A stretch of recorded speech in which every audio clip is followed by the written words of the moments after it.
Audio. A quick thanks before we start the show.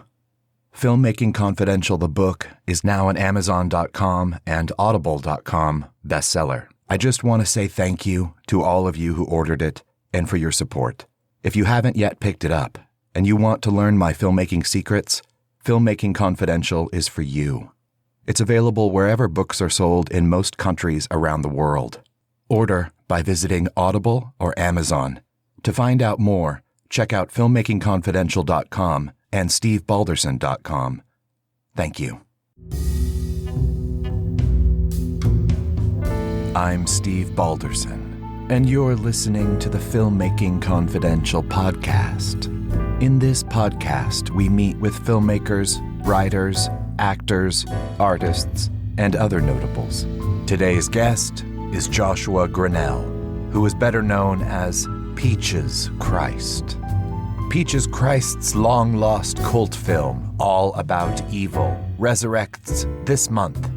All About Evil combines a widely imaginative script with eye-popping buckets of blood. The film is anchored by a first-class cast: Natasha Lyonne, Thomas Dekker, Cassandra Peterson, and Mink Stole. All About Evil is out now in a special edition Blu-ray release from Severin Films and a North American streaming release on Shudder. When you were growing up, were you always visually oriented? Yes, I think so. I mean, I definitely was always into things that were spooky, and whether that was movies, for sure movies, dressing up. Halloween was a big thing for me, of course.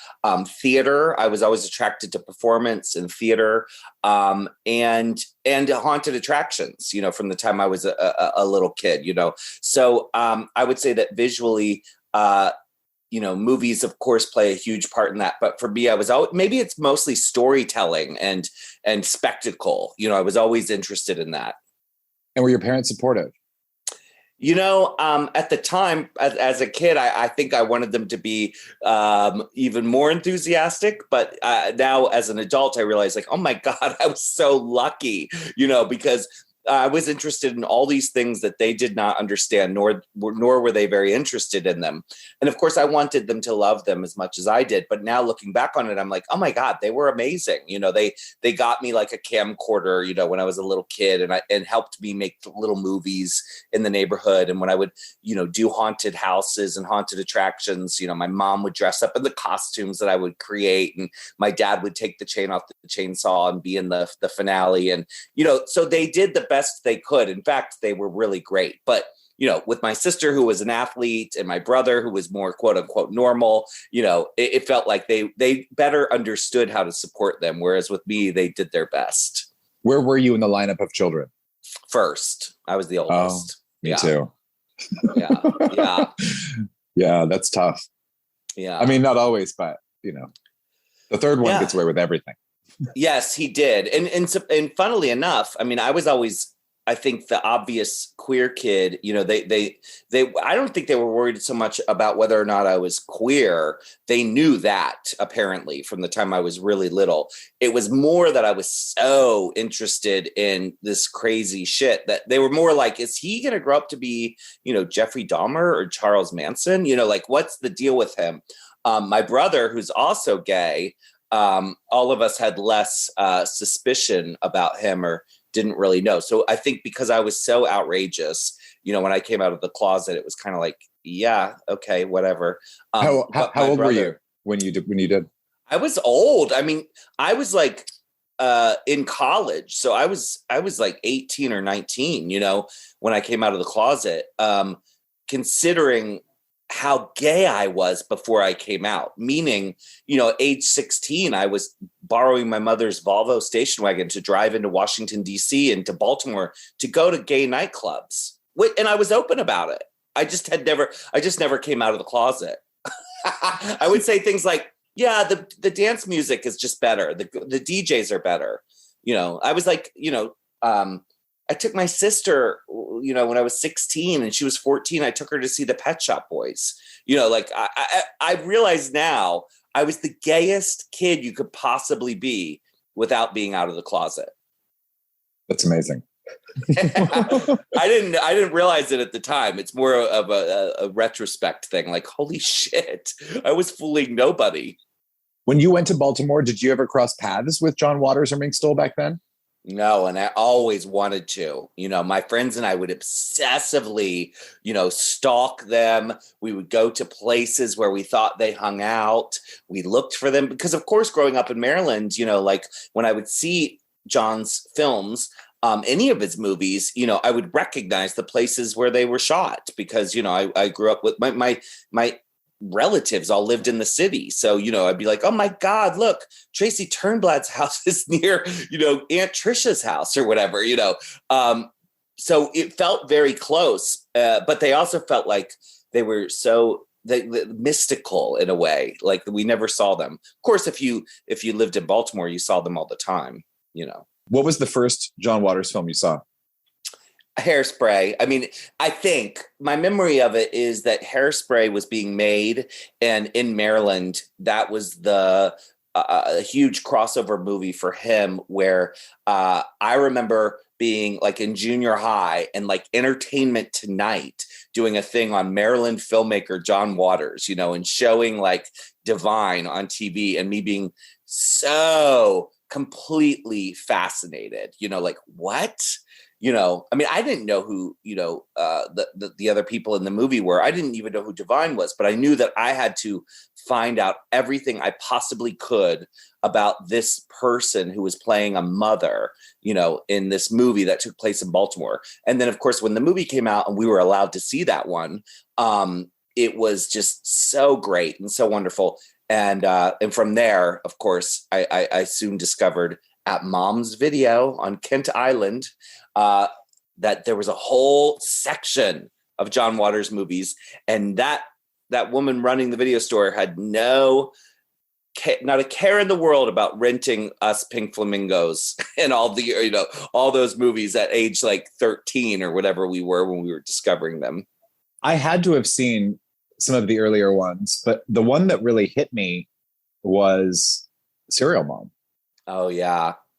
I mean, I don't remember. I'm sure I saw the other ones before that, but I remember finding Serial Mom and watching it like 1,000 times, It's brilliant. I mean, so Serial Mom, I'm probably a little older than you because Serial Mom came out when I was in college. So I actually remember when it came to State College, I went to Penn State, smack dab in the middle of Pennsylvania. But because it was sort of the cultural center for Pennsylvania, because it was sort of like you had Pittsburgh, on the west and in the west, and you had Philadelphia on the east. So the only other place that art house films would play was State College, where Penn State was. They had like a little art house movie theater. And I remember when Serial Mom came, me and all of my friends, we went and saw it. And I think I saw it like 10 more times, and it probably was only there for 2 weeks, obsessed. I'm jumping ahead to All About Evil, and then I want to back up again and keep going where we were. Sure. But so one thing that I loved it. It was so fantastic. Oh, right. Thank you. I had never seen it all these years. I'm glad you liked it. Oh my God. So good. The one thing that I really took away from it was feeling of it reminded me of the feeling of watching Serial Mom. Yeah, that makes sense. I mean, I think as a fan of John Waters, if you're a real fan, you don't set out to make a John Waters movie. So I always hate it when like critics, call these movies or you see filmmakers who clearly like want to make a John Waters movie. It's like, no, you cannot, nor should you. No one can do that unless you're John Waters. However, his influence on me is so huge. And I was so obsessed with him and so obsessed with his movies that, of course, some of that obsession poured into All About Evil. And I don't know about you as a fellow filmmaker, but I find sometimes that I'm watching movies later when I've finished a movie and I go, oh my God. Like I'll be watching Serial Mom and be like, oh my God, I totally ripped that off. Or I lifted that and wasn't even really conscious that I had, Well, the one thing that I took away from it that was what reminded me of it was both of these films are smart to the point at which the humor, there are moments where the humor can be for everybody, but there's also the humor that you can read into, and then there's the darkness, but yet it's brightly lit, like everything's lit in a way that says it's meant to be fun. Yeah. And not taken that way. And so that's what first reminded me. I was like, oh, this is just fun. This is a fun story. This is a fun, these are fun characters. Yes, there's gore, but it's not necessarily psychologically haunting. I mean, it's insane and it is psychologically disturbing, but it's in a great, fun way. Yeah, I have like friends who are like, I can't watch your movie. I'm too scared. I'm like, my movie is a comedy. Like that's, I love horror. I love comedy and I love horror comedy. But I was like, with All About Evil, I mean, even Herschel Gordon Lewis films, which I adore, I wouldn't describe them as scary. I think they're interesting and fascinating and fabulous and fun. And so with All About Evil, it was definitely like, it's a gore comedy. Like it's got comedy and it's got gore, but it's not going to traumatize you. It's probably not even going to scare you, that's not really what it is. It lives in a world of horror, but it of itself is not really horror, if that makes sense. Right. And similarly, All About Eve, with Joan Crawford and Bette Davis do you think that they meant it seriously when they were making that movie? Well, so there's Whatever Happened to Baby Jane with Joan Crawford and Bette Davis, and then there's All About Eve. Oh, shit, Bette you're Davis. right. Yeah. I'm totally mixing them up. Yeah, so as far as Baby Jane goes, I think that those two women are so brilliant that they knew they were making a horror movie, and they also knew that they were being exploited. It was a hagsploitation film. And so Bette Davis really leaned into it and played it like a drag performer would, right? And Joan Crawford smartly played it very straight so that Bette Davis's part could really work. That's why it works. Joan is so understated and so brilliant. Of course, All About Eve, Bette Davis, French, chef's kiss, not a French kiss. I don't want a French kiss Bette Davis.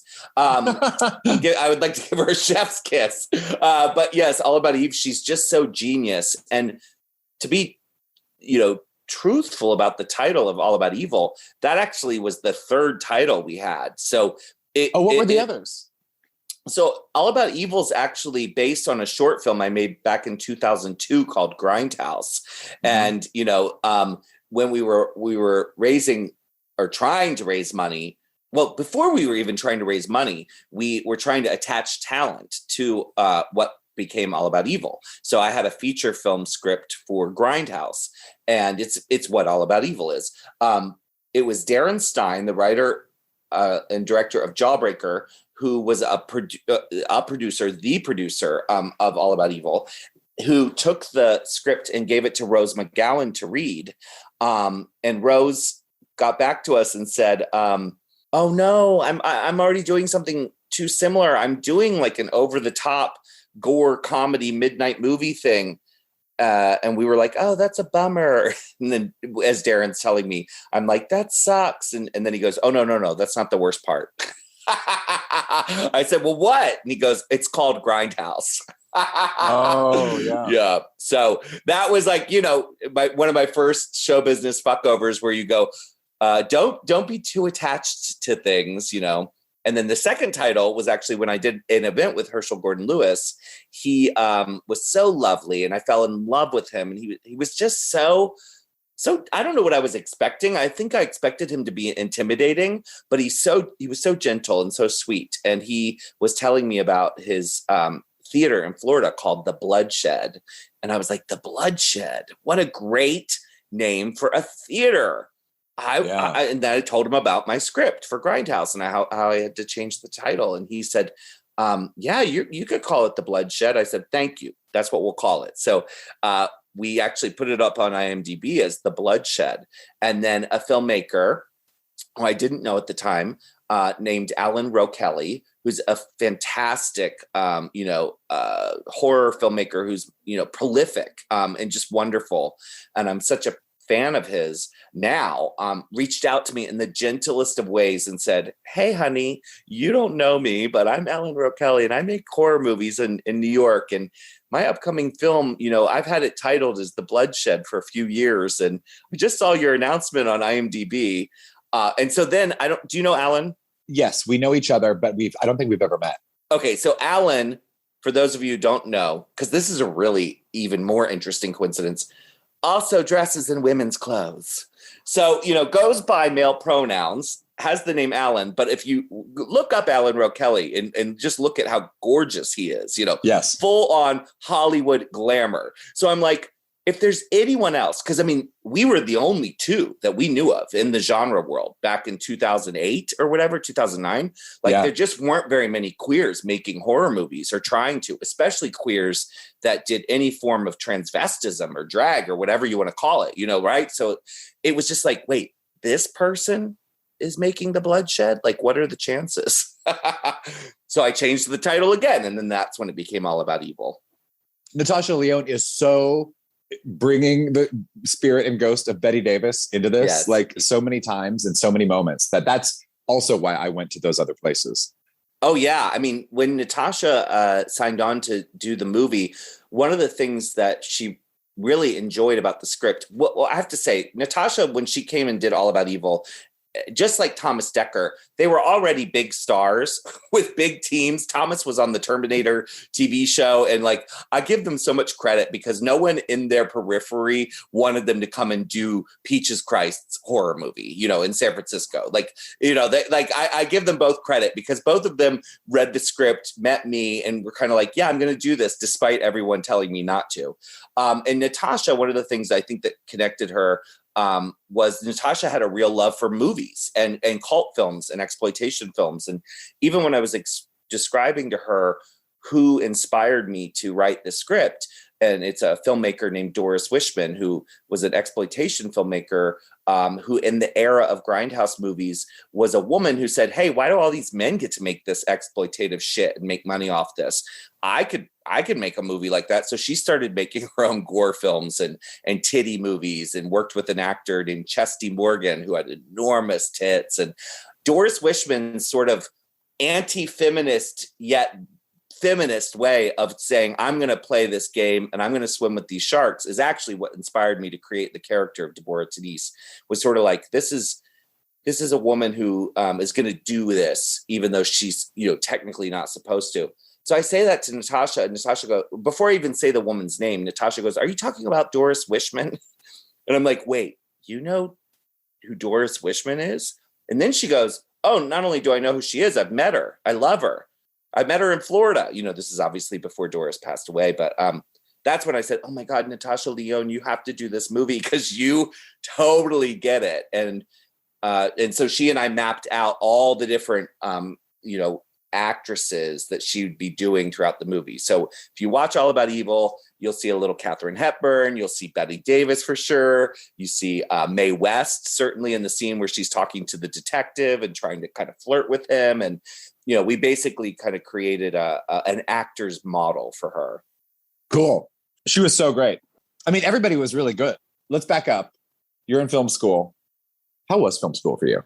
It was, it was challenging because I was at Penn State and there weren't very many film schools on the East Coast. And of course, I wanted to go to NYU, which is where Darren went. But I didn't know Darren at the time, but we maybe would have been in school together, but I couldn't afford it and ended up at Penn State. And so I actually think there was a good side to that, which was the challenge made me more obnoxiously confident in a way because I was in this place where I was surrounded by students who wanted to be Martin Scorsese. And I was like wanting to, I liked, John Waters and David Lynch and Wes Craven and, Almodovar, and their references were not the same as mine at all. So in a way it was kind of good because if I had gone to NYU, I wouldn't have stood out as much. I wouldn't have been as noticeable, right? Because I would have been one of a lot of queer filmmakers who had those same references. But at Penn State, making a movie called Jizzmopper, I ended up being, kind of shocking to people. And then I realized, I always enjoyed it, but it was easier to push people's buttons at Penn State, and get people upset, which of course I love. Oh, totally. Yeah. What does it do for you when you do push their buttons? I mean, I'm older now, right? So I was in college then. And certainly when I was doing drag back then and making movies like Jizzmopper, I definitely had a much more of a punk attitude and, was definitely into giving a middle finger to the status quo. And, I hated straight people or whatever, I was just angry and queer and an activist. And, I hated the Catholic Church and I hated, all these things that I grew up with, institutions. So I'd say that over time, I've mellowed out a bit, thankfully, because of creativity and being a filmmaker and a storyteller and, living, a chunk of my life as Peaches Christ and, kind of doing all of these different things. I definitely have mellowed out. Now I'm angrier about different things, and I'm less interested in offending people around the same stuff. Maybe it's more like, it's just less usual now that I upset people. I have to go someplace else, like to rural America or something. Totally. I mean, I had a very similar experience growing up in Kansas. Ah, wow. Yeah, I bet. And would deliberately do things just to irritate the bureaucracy and the institutions just on purpose. Yes. I didn't even want to. They would say, you can't do XYZ. Right. I didn't even want to, but I would deliberately do it. Yeah. Just because. Yeah. Yeah. Well, I think that's, I think there's those of us who grow up and know that we're being fed a load of shit. Right. So yeah, when I was in Catholic school and I was in the 8th grade, there's the sacrament called confirmation, which essentially is kind of confirming that you're this teenager who's confirming, yes, I've taken the sacrament of Holy Eucharist and now I'm older and I want to confirm that I want to continue on this path of Catholicism.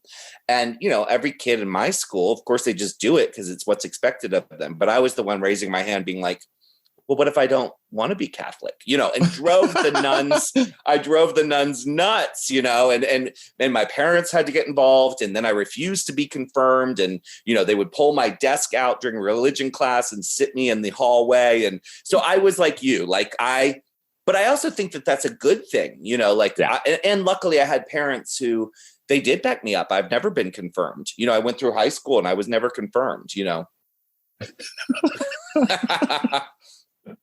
You're unconfirmed.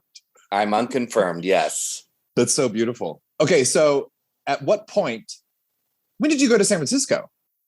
Right after college. So I graduated in the spring of 1996 and I went home to Maryland for a couple weeks and I said, I'm going to San Francisco. And they were like, you're nuts. You're crazy. You don't have a job. You don't have a place to live. You don't have any money. Like, what are you thinking? And I don't know. I guess I was just, and it was John Waters who actually kind of put that planted that seed, because when I was a senior in college and people weren't being very supportive of Jizzmopper, I used university funding to, bring John to Penn State. And so I met John. That's when I met John the first time. And so we spent a weekend together. He did a lecture there. And of course, I was just some dorky fan, but, I would, to him, he didn't realize I was hanging on his every word, everything, So at one point he said that he and Divine and Mink used to go to San Francisco from Baltimore. He told me about Provincetown and San Francisco. And he started to describe San Francisco. And he told me about the Cockettes. This is before there was a documentary about the Cockettes, right? So he was the one who put the seed of they were these drag queens who did shows. They did shows in movie theaters at midnight. Boom, my mind exploded. I couldn't believe that. I thought in the late 60s, there was something like Rocky Horror. I just couldn't believe it, And of course I found out later it was nothing like Rocky Horror, but still, it was like drag queens, movie theater, midnight. And he told me about the Kuchar brothers and Canyon Cinema. And it just sounded like that's where I needed to be. And so I left. I just went to San Francisco, you know, and yeah, I had a rough start. Well, what kind of courage, or did you stop to think about it? Or are you just like, I have to go, I don't know how, I'm just going to go? I guess back then, I mean, I was, you know, I'm Gen X, obviously. And, you know, I think kids in our generation, especially it was true of me, were just fiercely independent at a ridiculously young age. Like, I look at my nieces and nephew now and I'm like, oh my God, when I was their age, like, I had a job, you know, like I was like, you know, like I grew up spending summers in this beach town called Ocean City, Maryland. And it's like a proper resort little city, you know? And my parents, like, I mean, we were like 10, 11, 12 years old, like going down to the end of the boardwalk to these carnivals by ourselves, you know, at night. You know, kids today wouldn't be allowed to do all the stuff that we were allowed to do. So I think that I just wasn't as intimidated by the idea of just going to San Francisco. You know, my parents did say to me, do not call us for any money. And if you want money, the way you're going to get it is in the form of a plane ticket home. And I was like, well, fuck you, you know? So in a way, I actually think they, as pissed as I was so mad at them for saying that to me. Like, how dare you say that to me? Like, cutting me off, like, fine. You know, it wasn't like I was some, you know, trust fund kid, you know, I hadn't depended on them for much. They did help me with college, but I was so pissed off that they said that in many ways, I think that's what made me, I was going to be fucking homeless before I called them, you know? Well, and you weren't, or were you? I mean, for a little while, yeah, I lived in like an SRO, which is like, a really shitty, scary hotel. I didn't even know what that was when I moved here. You know, I just knew that, oh my God, you can get a hotel room for $30 a night. You know, I didn't realize I was going to be living with, you know, that was the first time I ever saw people just shooting up drugs, you know, like in the hallways of the hotel or whatever. And like, you know, and it wasn't just me, it was two other friends from college, three of us in one room in this terrifying hotel, you know, a block away from Union Square in San Francisco. And I'm like, oh God, what have we done? You know, this is just nuts. So we lived like that for a little while until we got an apartment. And of course we had to lie, cheat, steal our way into things, you know? So we lied about having jobs and we got these older gay men to like vouch for us. And, you know, I mean, it was shady, but we made it work. Filmmaker Joshua Grannell. Another wonderful guest is cult icon Mink Stole. John Waters will tell you a story that I threw a saxophone at him. We didn't speak. After we finished filming Pink Flamingos, I moved out. You can hear my full interview with Mink at filmmakingconfidential.com in our archives or by subscribing for free to this podcast. We'll be right back with Joshua Grannell.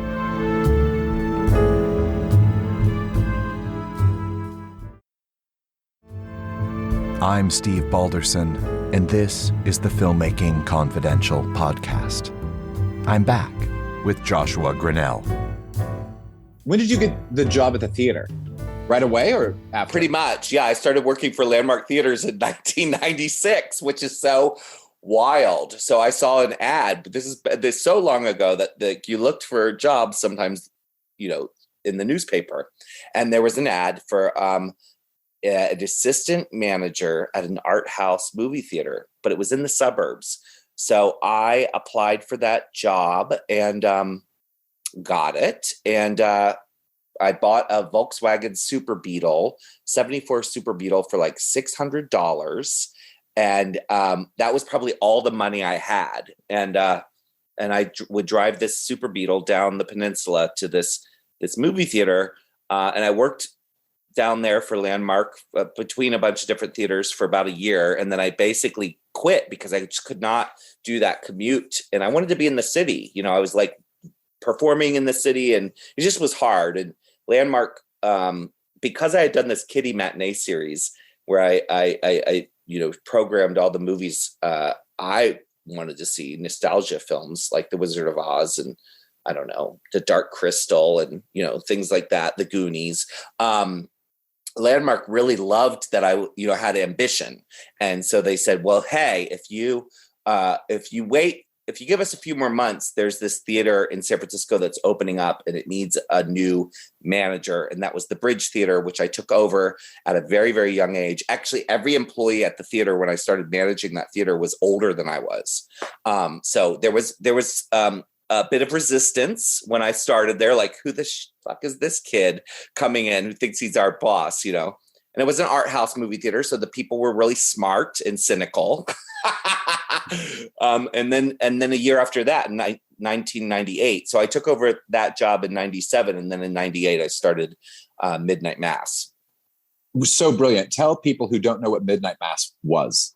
So I, again, having this kernel of this idea about what the Cockettes had done, I couldn't get rid of it. And I was like, I want to do a show like that. I want to, you know, I now have an old single screen movie theater. This movie theater has a stage. Like I said, I was ambitious, and I had been performing over at the Stud as Peaches Christ. And I went to Landmark and said, hey, I want to do a midnight movie series. I want to host it as Peaches Christ. I want to call it Midnight Mass, and I'm going to do a different show every week for a different cult movie.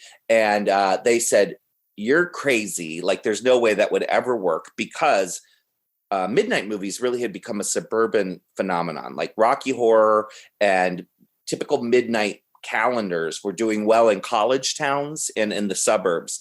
But in the big cities, they'd really not succeeded. Even Rocky Horror had left San Francisco. So I said, please, please, please give me this shot, you know. And if you looked at Landmark at that time, they had this origin story on their website. And part of the origins of that company were that they built their success screening Eraserhead and Pink Flamingos. So they had these little movie theaters on the West Coast, and they were basically financed by midnight movie screenings. So I think because I sort of guilted them into it, they gave me a shot. And then I was lucky. Like, we were pretty successful out the gate. I mean, not as successful as we became over the years, but successful enough that they would let me continue. Excellent. Yeah. When did you bring Mink out? The first time I brought Mink to Midnight Mass was, I think it was the year 2000. It was either 2000 or 2001. I think it was 2000. And Midnight Mass, you know, it must have been 2001, because it's probably had 3 seasons under its belt. And it was successful enough that I could convince Landmark to let me, like, you know, do some of that kind of like playing around with money. You know, it was a midnight movie in San Francisco. Like, I don't remember what we were charging. I remember the first season, I think tickets were $5. They were less than a regular movie. So we'd gotten to a point where I was spending a little more money on productions. And I said, please, can I invite a special guest? And so I emailed or sent a letter to her manager at the time. And she was living in Los Angeles at the time. And then she got back to me. And yeah, she came up and did Midnight Mass. And of course, I rolled out the red carpet for her. And, you know, I was such a huge fan. And, you know, she's still such a huge icon to me. You know, after all these years of friendship, it doesn't really change the fact that I'm a big fan. I guess because I didn't know this at the time, but Mink had never been honored individually. She said later that she was always honored as part of a group. You know, it was her and John, or her and Edie and Divine, or, you know, that sort of thing. But this was the first time where she had her own evening of queer worship, you know. I love that. I'm so excited for her to have had that experience and continue to, because she is so great. Yeah, like, she really is. I just directed her in my movie that's on festival circuit right now. Amazing. And it was the second time we've worked together, but we started talking about working together in around 2006. Uh-huh. And no matter what, she's a total pro. Did you find that? Oh, yeah. I mean, I think it's interesting that, you know, the way, maybe not so much anymore, but certainly 20 years ago, the way that Mink and the actors in those early Dreamland films were sort of dismissed as being, I don't know, amateurs, or, you know, John's friends who didn't know what they were doing. It's like, hello, they're brilliant. You know, they're brilliant performers. And Mink especially is so good. Like, the fact that as a cis woman, you know, is able to command the screen and hold her own against Divine, in something like Pink Flamingos is just genius. And then carry a movie like Desperate Living. She's just a brilliant performer. When we see her do it again in Serial Mom, of course, playing opposite Kathleen Turner, the most memorable stuff in that movie is between her and Kathleen Turner and those phone calls, iconic performances. That all comes from a place of discipline and seriousness. So I think some people are surprised when they meet her that she's not really that crazy or wild. She's actually a serious, hardworking, sweet, person, but she doesn't suffer fools. That's for sure.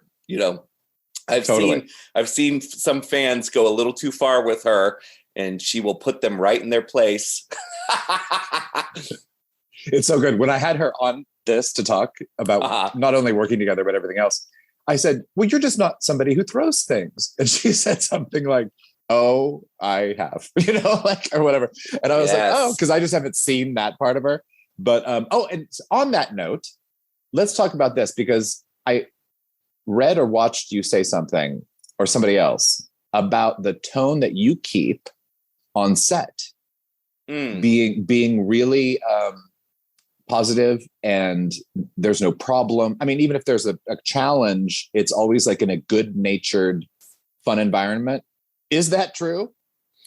I mean, it's probably easier for someone else to answer than it is for me, because how should I say this? So with this Blu-ray that's coming out, which is Severin has done such a beautiful job with this thing. One of the things they've done is create this new documentary or featurette, and they sent me a cut of it, and I never heard people talking about me the way I did watching this sort of featurette, where it's all these people in the movie who I know, but I don't ever ask them, hey, what's it like to work with me? But now there's this thing of them talking about it. So it's funny that you bring that up, because I didn't realize that was, I guess I assumed that was the norm, so all of and I think part of it's that I have had to depend on the kindness of strangers for so long, because when I started Midnight Mass and when I started creating short films and making stuff in San Francisco, I could not afford to pay people. Certainly could not afford to pay people what they were worth. I paid them in free popcorn, free movie tickets, but with a shit ton of gratitude. I always had so much gratitude for anyone that did any amount of work for me at all. And so that has never changed for me. So even when we've gotten more successful and I've been able to go on tour with these shows and work with more celebrities or make a bigger movie, I still approach it from this sort of centered place of all of its gratitude. And so I think that partly has to do with the fact that, that was how I got shit done, and it's not that I'm not grateful. I am, but I also look at these filmmakers who aren't acting grateful and go, oh my God, you'd have a much easier time and you'd get so much more out of people if you thanked them, if you told them they did a good job, if you appreciated them, if so for me, it's always just been a kind of a natural thing. And maybe that's what they're talking about. Yeah, I guess. And I also just like the set to be fun. And, I do this immersive haunted attraction in San Francisco, and it's a big endeavor. And, there are nights where I go in there and my business partner and I are going like, oh my God, are we going to lose our shirt? This is really stressful. This horrible thing happened, or, ticket sales are stressful or whatever. But the cast should never know that. So when it's time for me to go out and give the pre-show announcement, I am joking and having fun. And, it's a kind of a performance in a way. Totally. I totally hear that. Yeah. I never knew that people were meant to yell on film sets when I started. I mean, that's apparently way more common than maybe you or I realize. And, that's just, the one thing I will say is that because of working longer in the business we call show, I've now had the experience of being in other people's shows, like being invited to be in other people's shows and being in other people's movies, right? And luckily, my other movie experiences and TV stuff I've done has actually been quite fine. And mostly I'm just in for like a day or something. But I've done a few shows where I'm like, oh, this is stressful. This feels mean. I don't really like it. It made me realize like, oh, the way I do. So my shows are flawed. They are fucking rotten. Shit goes wrong. And that's maybe part of their charm, I guess, quote unquote. But if to have a flawless show, it means me browbeating and yelling at people. Like I'm not interested. I'd rather just slop our way through it and have a good time, because I actually think the audience feels the difference. They'll accept, someone falling down on stage or forgetting a line if we're up there having a blast. But if it looks like we're not having a blast, even if the show is flawless, I don't think the joy comes through as much.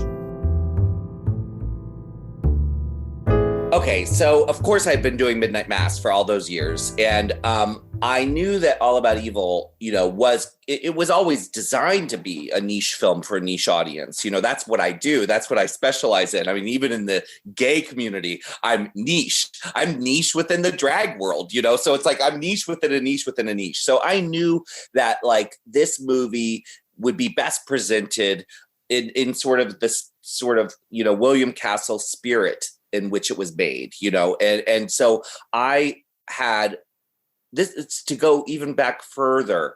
One of the reasons I even was able to write the feature film, because I really worked well under pressure, is because I believed it might be produced someday. And the reason I believed that is because Mark Cuban, who had purchased Landmark Theaters, actually discovered Peaches Christ when he was looking at the midnight grosses. And he goes, what the hell are they doing in San Francisco? Why is, the movie Annie making thousands of dollars?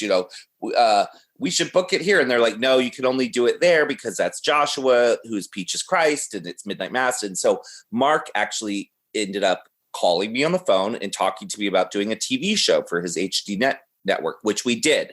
And so he financed this kind of docu-series where there was a televised version of Midnight Mass. They would do a documentary kind of on the stage show that we were doing and interview me, and I'd kind of be the hostess. And then we would do HD screenings of whatever movies. So the reason there's like HD converted movie files of things like Mommy Dearest and Coffee is because they were made for the Midnight Mass TV show. And because Mark did that, and Mark was lovely, I have to say that like working with Mark, I thought I was actually, my preconceived prejudgment was maybe unfair, because it's like, oh, you're a billionaire and you own a fucking sports team. Like, how are we going to, why are you interested in me? But he was lovely. And I thought he would finance my movie. And that is why I wrote the movie. And then he did not finance the movie. But what he did say was, I think you're going to make a great movie. I'm not financing your movie purely for business reasons. I've just financed 3 horror movies that have tanked. One was, I think, Black Christmas. One was Turistas, and one was something else. And I'm acquiring movies that are doing well. And he just done Let the Right One In and something. Oh, The Host. And so he said, make your movie and then come back to me. And that's what I did. So I went and found the money elsewhere.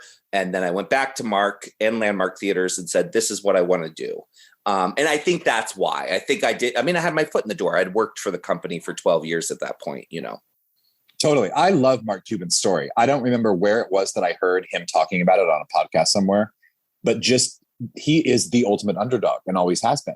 Yeah. Which is probably why he was, even though he's as straight as can be and he owns a sports team and all of that shit, I think when he saw the Midnight Mass story, and saw Peaches Christ, he saw, he could see himself in that story of like, oh, this is I remember him saying, oh, you're a showman. You're just a great showman. Like, you put on a great show. He's lovely. I really, really like him. In fact, I have this dream of maybe like surprising him as Peaches and showing up on Shark Tank, just like appearing there and like, pitching something. I don't know what, but probably legally I wouldn't be allowed because we've worked together in the past, right. So, but I just think it'd be so fun to just show up. That would be so great. And he is amazing. I've never met him, but I was hired to direct a movie for his AXS TV channel. Ah, yes. Which they liked. And I guess it did really well for them. And I would love to meet him someday, but I just haven't yet. But I'm a huge fan of his. So Me too. That's cool. Yeah. When you finished All About Evil, what was the next part of the story?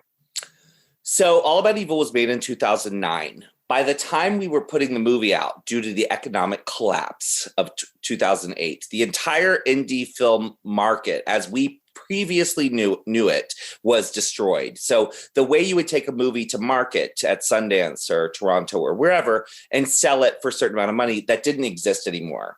And so our primary investor had invested in other films, other independent films. In fact, he had paid for Anaconda, of all movies. And so when we were being courted for distribution deals in 2010, including me being brought onto the Paramount lot, and I forget what their arm was at the time, but it was the same arm that later put out Paranormal Activity, right? Like, I was just so excited because, there was all this interest in my movie. But the primary investor, who had been in the independent film world, was saying, all of these deals are highway robbery. I'm not taking any of these deals. I can afford not to sell this movie. I'm not selling this movie for what they're offering. Now, it's not that they were lowballing him or us. These were the deals that, and you probably remember, like, the deals got pretty bad, for independent filmmakers, and they had been pretty good. Now, we know now that model for indie films has not come back. It's changed forever. Budgets have changed. Before then, you'd make a $3 million movie that was considered low budget. You'd bring it to Sundance and sell it for $20 million. That was all gone, gone. And so he decided to self-distribute in a way. So it was sold to NBC Universal for I think 2 or 3 years, and they had it on their Chiller channel, which was like a horror channel. It was like a Shudder, but for cable television. And it was self-distributed on DVD through North America. And then he sold it internationally, like Germany. Was very popular in Germany, Japan, where I see Japanese people tag me in things where they're dressed up as the twins or whatever from the movie. Amazing. But as a filmmaker, as you can imagine, it was very, very frustrating because it was like, I just want people to see my movie. Like, I knew none of us, I don't know how any filmmaker makes movies and stays afloat and pays their rent. It is so hard. So much time goes into it. And you, as the writer and director, are spending, if you break down what we make per hour, it's probably like 10 cents, when it's all said and done. Like, so people don't realize, like, we're not doing this to get rich or famous. Like, we just want our stories out there. And maybe some get rich and famous, which is lovely, but I'm a little maybe more realistic about it, at least because it's the kind of stuff I like making. But yeah, so it just ended up being that thing where there wasn't that distributor to continue to sell it to streaming services or to put it out on Blu-ray or to do whatever. So it just kind of did sort of disappear. And then the DVDs were going for $500 on eBay. And, people are asking me, where's the movie? And so before the pandemic, when we were coming up on like the 10-year anniversary, I went to that investor, who I still work with and, appreciate, and said, hey, Natasha's star is really rising. You've withheld this movie from a number of people for years. Look at eBay. Here's a DVD of it going for $500. Like, either you put it out now or you're really missing an opportunity. Yeah. Oh, and by the way, Sam Zimmerman from Shudder had reached out to me because we ran into each other at Fantastic Fest. That was the other thing that happened, is Sam Zimmerman and I ran into each other, and he asked me what was going on with the movie. I said, well, I'd love to see it get out there. He said, Shudder wants it. And I said, I love Shudder. And I do. What I love about Shudder and Severin is that not everyone's going to love my movie, but the audiences that Shudder has and the audience that Severin has, there will be a higher percentage of those people who enjoy this movie. Those are the audiences I made the movie for. So it was nice. It was sort of like a sort of nice kismet situation where, I was able to convince the investor, and then Shudder came on board, and then Severin came on board. And then I waited, I stalled. And the reason I stalled was because the movie is about, cinemas and in-person experiences. So 2020, which would have been the 10-year anniversary, was really when I wanted to do this. So I've actually been kind of stalling with everyone for about 2 years. So that when we put it back out there, we could do these live events. Because I was like, oh, that'd be so depressing. No, totally. I'm there with you. I was in post on the movie that I did with Xander Berkeley and Mink. Oh, throughout the entire lockdown, and there was no rush to finish it. I thought, well, I'm not going to rush to finish it, submit it to something and not be able to go.